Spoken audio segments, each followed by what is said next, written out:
Honduras has appointed its first ambassador to China. The two countries established diplomatic ties in March after the Central American nation broke off relations with Taiwan. Our correspondent Li Zhuanghua spoke to the Foreign Minister of Honduras and asked him what Hondurans think about the country's ties with China. This starting of relation has been very positive for Honduras because I think the Honduran people understand the important role in China in the international field, and also culturally we will have a new approach for the relations with China.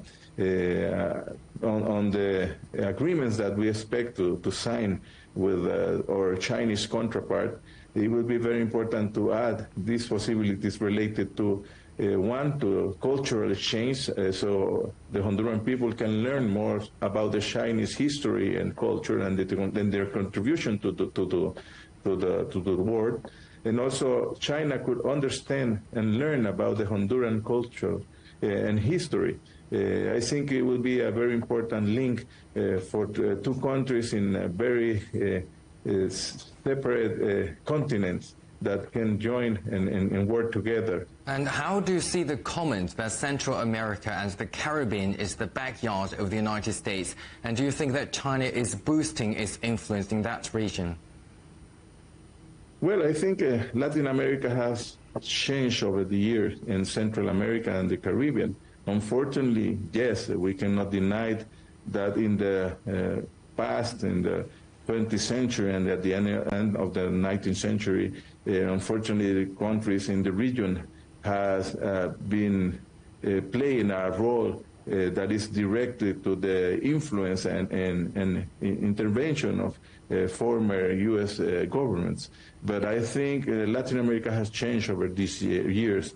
In particular, the government of President Castro is seeking to improve and to respect that the Honduras is respected in their sovereignty, their internal decision, the autodetermination of the Honduran people. And I think this will be the pathway to development. And these principles are respected by China. And looking ahead, what are the future prospects for the Honduras-China relationship, and what steps is Honduras taking to enhance cooperation in the coming years? Are we looking at some new projects?